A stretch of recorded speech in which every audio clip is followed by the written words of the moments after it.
Certains agents syndicalistes du centre hospitalier universitaire de Pongier voulaient observer une grève d'une semaine.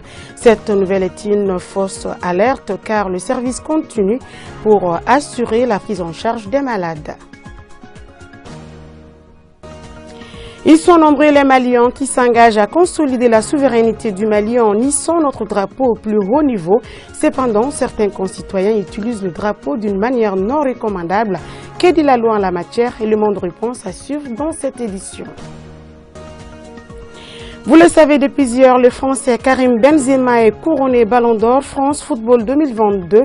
C'est la consécration d'une saison riche pour l'attaquant du Real Madrid. Siragatou Cissé reviendra sur les sacres de Karim Benzema dans cette édition. Voilà pour le sommaire, mesdames et messieurs, bonsoir et bienvenue aux informations sur ERTM2. Je vous le disais à l'instant, dans les titres depuis hier lundi, certains agents syndicalistes du centre hospitalier et universitaire de Pongier voulaient observer un arrêt de travail pour une semaine. La grève n'a pas été observée par l'ensemble du personnel. La prise en charge des malades continue au Pongier. On en sait plus avec notre reporter Dala Traoré. Depuis un certain temps, des agents du centre hospitalier et universitaire de Pongier menaçaient la direction de ce service d'arrêter de travailler durant une semaine pour le non-respect de leurs revendications. L'appel n'a pas été suivi par l'ensemble du personnel. Dans certains services, notamment l'urgence, la radiographie et même le service d'hygiène sont au complet. Les malades sont pris en charge comme il le faut. Et nous travaillons convenablement. On n'a jamais fait un seul jour sans travailler. Et les malades viennent, imaginez-vous que l'État nous fournit tout. Il serait très mal vu pour nous qu'on se permette de ne pas travailler. Ce n'est pas légal, ce n'est pas dans un cadre égal aussi. Donc nous travaillons, ça ne nous est jamais affecté au service des urgences du Pongier. On a fait environ une dizaine de scanners ce matin pour le moment. Mais comme c'est une activité continuelle, parce qu'on travaille jusqu'à 16h et au-delà de 16h aussi, nous continuerons à faire les scanners d'urgence. S'agissant des raisons de cet arrêt de travail, le directeur général du CHU de Pongier s'explique sur la question. C'est un problème initialement purement syndical qui a été sorti de ses objectifs, qui est devenu un problème de personne. Le principal et l'unique point de revendication tourne autour du retour du camarade Foussini Koulibaly. Mais à côté de cela, ils évoquent un problème de plateau technique qui n'existe pas. Ils évoquent un problème de terrain qui n'existe pas. Ils évoquent un problème de serpent dans les services qui n'est pas réel. Ils évoquent un problème de salubrité et toute autre chose. Peu importe l'importance de la grève pour certains patients, l'essentiel est de se faire soigner par un agent. C'est pourquoi, dans ce service de cancérologie d'hématologie médicale, par exemple, plusieurs patients sont déjà en attente pour leur tour de consultation. Vous avez cette patiente qui vient de rentrer pour son tour. Nous sommes même dépassés par le nombre de consultants. Vous allez vous rendre à l'évidence qu'il y a plusieurs patients qui sont en train d'attendre. S'agissant des grévistes, notre tentative de leur faire réagir est restée vaine. Autre actualité à Bamako, nombreux sont ceux qui fréquentent les gargotes. Les raisons sont simples car il est plus facile de manger plus rapidement dans ces fast-food à cause de la distance qui sépare les lieux de travail et la maison. Depuis un certain temps, on remarque une floraison de ces gargotes plus accessibles à la population. Aïssata Silla. Les petits cafés et les gargotes se multiplient dans les rues de Bamako. Nombreux sont ceux qui aujourd'hui prennent leur petit déjeuner et déjeuner chez les vendeuses de nourriture installées au bord des routes. Les conditions d'hygiène laissent à désirer. Je vends les riz depuis plus de 40 ans. Pour que ma gargote reste propre, je la lave tout le temps. Je préfère utiliser aussi du savon traditionnel qui permet de bien nettoyer mes ustensiles de cuisine. Ça fait 5 ans que j'exerce ce métier. Chaque matin, avant de commencer à vendre, je nettoie mes ustensiles de cuisine. Cela rassure mes clients.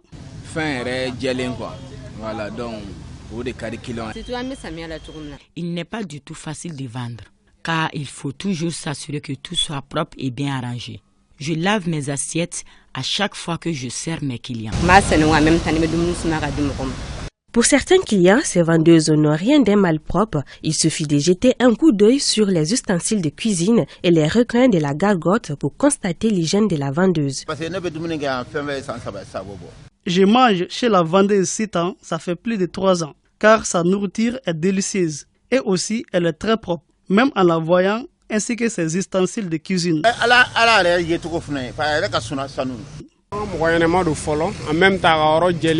Je mange ici fréquemment car le vendeur est un homme honnête. En même temps, il est propre et sa nourriture est très bonne. Certaines mesures et guides sont mises en place pour conscientiser et éduquer les gargotiers afin qu'ils prennent les mesures nécessaires pour améliorer leurs conditions de travail. Par rapport à l'hygiène des gargotes, nous avons vraiment un certain nombre de conditions à remplir dans les gargotes. Donc, à savoir surtout la propriété des locaux. Et les travailleurs aussi doivent être propres, à travers quoi le port des tenues propres. Les travailleurs aussi doivent avoir un certificat de visite médicale à jour en cours de validité. Donc la validité, c'est jusqu'à 6 mois. Il y a des amendes à payer aussi, ceux qui ne respectent pas les conditions d'hygiène. Donc à travers une grille de supervision, ils font le tout. Je conseille à tout le monde vraiment de respecter les mesures d'hygiène au niveau de leur gargote. Manger à prix abordable dans un endroit de son choix, tout en gardant la satisfaction d'être bien traité. C'est le choix de certains consommateurs. Cependant, se soucier des conditions d'hygiène importe peu. Faisons à présent le point Covid de ce jour dans notre pays. Sur 332 tests réalisés, les rapports fait état des 0 cas positifs, 5 guéris, 0 décès. Situation globale, 32 711 cas positifs, 24 personnes sont sous traitement et 31 870 cas guéris. Pour vous protéger et protéger les autres, suivez les mesures de prévention et faites-vous surtout vacciner. On arrive à cet autre titre de ce journal, le drapeau malien fut adopté en 1961 par les premiers dirigeants de notre pays. Nombreux sont les Maliens qui se battent au quotidien pour que notre drapeau soit davantage hissé au plus haut niveau. Mais on remarque aujourd'hui que ce drapeau est l'objet d'usage non recommandable. Bakary Kabadjakité pour les détails. Le patriotisme se manifeste généralement chez une bonne partie de la population malienne en mettant en exergue le drapeau national lors des événements de portée historique comme la célébration du 22 septembre, des manifestations culturelles ou encore lors des compétitions sportives des équipes nationales. Il arrive de voir des concitoyens s'habiller avec le drapeau national, l'afficher de manière déshonorante ou même l'utiliser pour nettoyer certains objets. Nos interlocuteurs ne voient pas cet état de fait d'un bon nœud. Il ne faut pas prendre le drapeau comme tel et s'habiller avec. Parce que c'est composé de 3 couleurs. Vous pouvez avoir le béret ou bien votre chécha peut être d'une couleur, la couleur et la chemise d'autre couleur et le pantalon d'une. Ça ne gêne pas. Mais prendre le drapeau comme tel, en faire un habillement, c'est une profanation. Moi, je pense que ce n'est pas une bonne chose d'écrire là-dessus, surtout porter le drapeau malien, danser avec surtout. Il se fait que si tu danses avec le drapeau, si ça tombe, c'est pas bon. Par contre, d'autres citoyens pensent qu'on peut utiliser le drapeau à son souhait. C'est le patriotisme qui amène les gens à porter un habit, à porter un bonnet où vous avez du vert jaune ou pour supporter notre équipe. Quand vous voyez les supporters de l'équipe nationale, vous voyez pratiquement tout est vert, jaune ou rouge. Même les tambours, même les flûtes, tout ce qui puisse amener le joueur à savoir que derrière, il y a des gens qui le supportent. Je trouve que ce n'est pas une chose grave en tant que telle, mais il faut savoir différencier les drapeaux et les couleurs nationales. Parce que pour qu'on puisse qualifier les drapeaux, il y a tout un critère. Par exemple, le drapeau malien mesure 1,50 m sur 75, donc composé de 3 couleurs différentes, les verts, les or et les rouges. Donc ça, c'est un drapeau. Et c'est quand on a ça que ça représente toute une république, tout un pays. Et cela est sacré. Donc là, on peut en faire des habits pour montrer le patriotisme. Maintenant, que dit la loi? Ce drapeau est l'un des symboles les plus expressifs de la souveraineté nationale du Mali. En effet, l'article 146 de notre code pénal prévoit, n'est-ce pas, une peine d'emprisonnement pouvant aller jusqu'à 2 ans contre quiconque, n'est-ce pas, pour manifester son mécontentement ou son opinion aura déchiré ou brûlé le drapeau national. Et ces mêmes peines sont infligées contre toute personne, n'est-ce pas, qui aura profané le drapeau national. Le spécialiste du droit invite la population au respect des symboles de l'État. Que ce soit le drapeau national, que ce soit l'hymne national du Mali, ainsi de suite, ce sont des symboles de notre souveraineté. Et c'est des choses qui sont sacrées en fait. C'est des choses qui sont sacrées et tout le monde se doit de les respecter.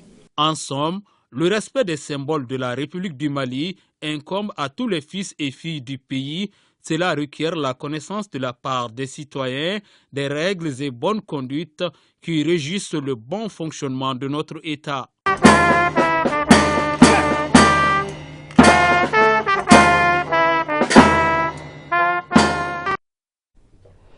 Vive le Mali, la maison de la presse a abrité vendredi dernier la cérémonie de clôture de la première édition du projet Play Mali, Leadership Made in Mali. C'est une activité culturelle au service du leadership et de la cohésion sociale qui vise à soutenir les jeunes. Les communes de Bamako et de Kati étaient concernées par les 10 projets. Samba Sanogo. Le projet Play Mali est une organisation à but non lucratif qui vise à pallier le manque de repères, de formation et d'éducation de la jeunesse sur le bon leadership malien. Le directeur du projet Play Mali explique le déroulement de ce projet. Il s'agit de les former à travers la culture malienne, à travers nos valeurs. Alors ces formations, nous avons animé. Nous avons également animé des formations sur la gestion, l'organisation, le suivi du projet. Également, nous avons promis qu'on va les accompagner parce que c'est ça aussi l'objectif du programme. Il ne s'agit pas de les former en théorie, il faut aussi les mettre en pratique. Donc nous allons les accompagner. Voilà pourquoi nous avons demandé à toutes les 6 communes de Bamako et le cercle de Kati, chaque commune élaborer un projet.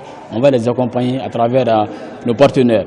Les objectifs du projet Play Mali, c'est de permettre de donner les outils aux jeunes pour faire d'eux des leaders. Mais des leaders basés sur les valeurs traditionnelles de notre pays, qui est le Mali. Le représentant du ministre de la Jeunesse et du Sport salue l'initiative des responsables du Play Mali. Au nom du ministre de la Jeunesse et des Sports chargé de l'instruction civique et de la construction citoyenne, nous remercions le promoteur du projet et aussi les bénéficiaires, les jeunes, puisqu'il s'agit d'une formation en leadership made in Mali.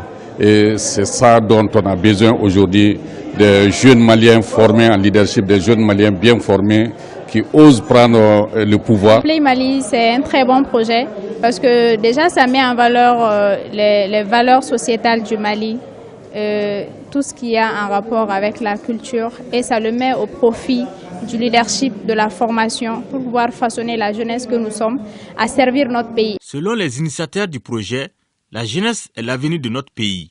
Ce genre d'initiative est à encourager, car il permet de responsabiliser la jeunesse.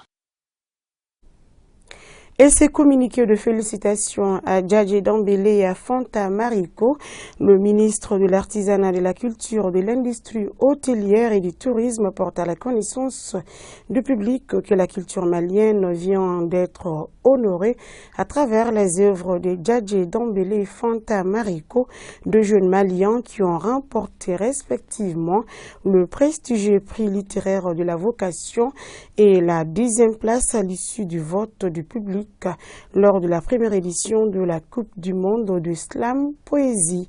En effet, Djadje Dambélé, originaire de la région de Caille et titulaire d'un master en création littéraire de l'Université Paris 8, a reçu cette année pour son premier roman, Le Duel des grands-mères, publié chez J.C. Latz, le prix littéraire de la vocation qui récompense chaque année depuis 1996 un jeune romancier aux nouvellistes d'expression française âgés de 18 à 30 ans, dotés de 10 000 €.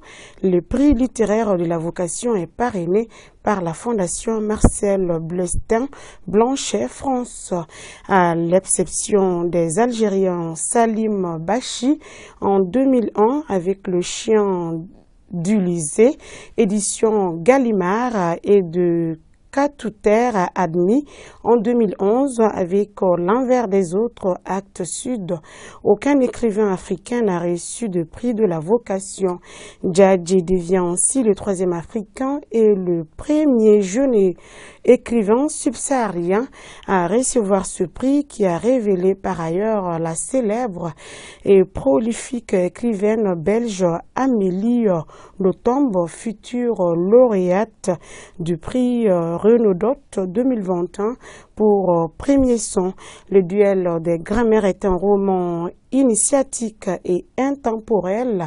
Il met en regard l'importance des traditions et éducation villageoise et dangers de la modernité et la mixité citadine, avec en toile de fond l'histoire de Amé, un garçon insolent de Bamako, obligé d'effectuer un séjour initiatique au village où vivent également ses deux grands-mères pour expérimenter les dures réalités de vie en campagne. Loin de la capitale et la rigueur de l'éducation traditionnelle, ses parents, issus de la ruralité soniquée, espéraient en effet que ce séjour au village ferait de leur fils un vrai soniqué obéissant, humble et respectueux des valeurs morales et des traditions saracolées. Ce séjour va transformer à jamais le jeune garçon. Quant à Fanta Mariko, la slameuse de Slam Art, étudiante en licence communication des organisations à la faculté des sciences sociales de l'université de Ségou, elle est arrivée deuxième à l'issue du vote du public lors de la première édition de la Coupe du Monde de Slam Poésie avec son texte La vie, une compétition très serrée dont la finale a eu lieu du 27 au 29 septembre 2022 à Bruxelles en Belgique et avec la participation de 40 pays. Auparavant, Madame Mariko avait terminé 4e à l'issue de la Coupe d'Afrique de Slam Poésie au Burkina Faso.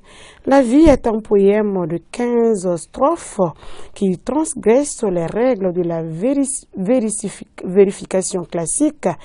Il se veut par sa longueur et par le mariage des influences et des sonorités anticonformistes et didactique. Le texte de Fanta Mariko est éminemment philosophique, abordant des thèmes existentiels comme l'impuissance de l'homme face aux vicissitudes de la vie et la cruauté.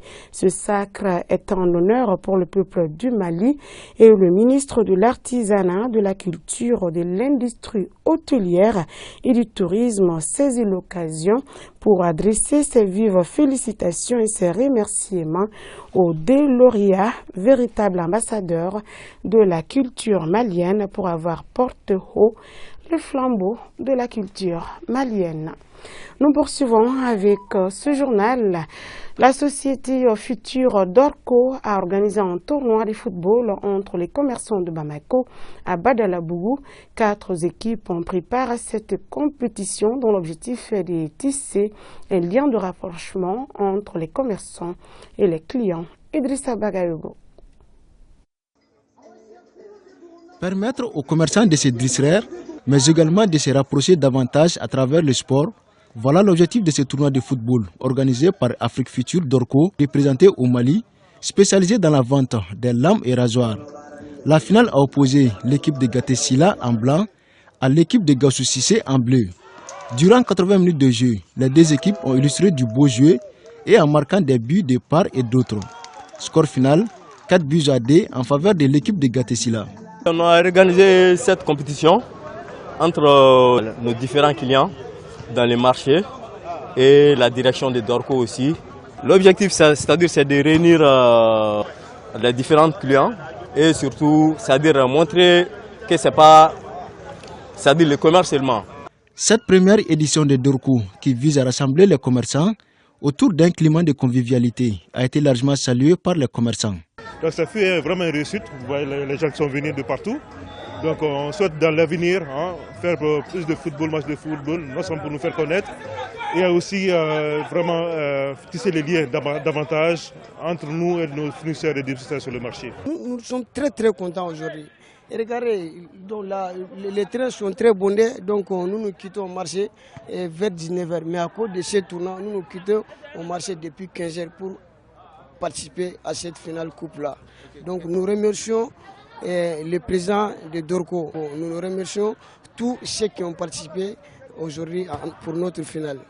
L'équipe de Gaussou Cissé, finaliste malheureux de ce tournoi de Dorco, a reçu une enveloppe symbolique. Le vainqueur, l'équipe de Gatesila, a reçu le trophée bien mérité et une enveloppe symbolique. Nous vous l'annoncions depuis hier, le Français Karim Benzema est couronné Ballon d'Or France Football 2022. Il a reçu le trophée des mains de son illustre dévancier Zinedine Zidane. C'est la consécration d'une saison riche pour l'attaquant du Real Madrid et de l'équipe de France. Siragatou Cissé revient sur le sacre de Karim Benzema. Le vainqueur du Ballon d'Or 2022 et je suis ravi de cette récompense. C'est pour toi, Karim Benzema.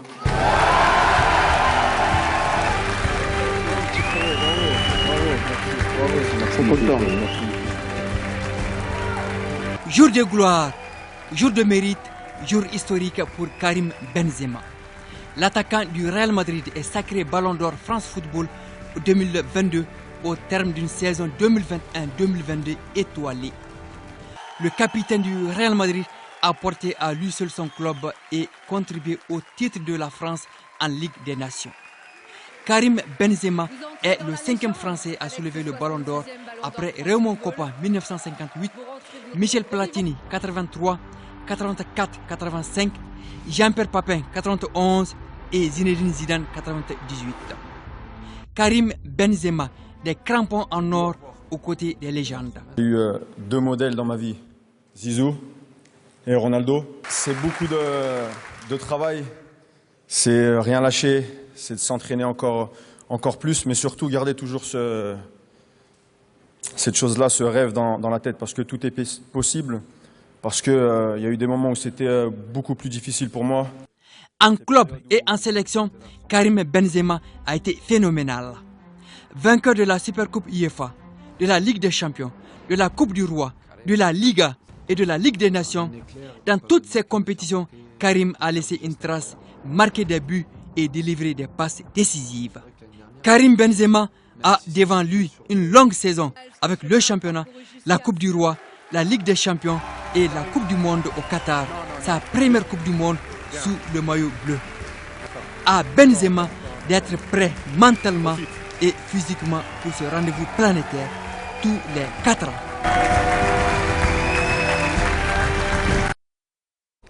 Et c'est sur cette très belle consécration de Karim Benzema que nous réformons ce journal. Merci à vous de l'avoir suivi. Passez d'excellents moments en notre compagnie.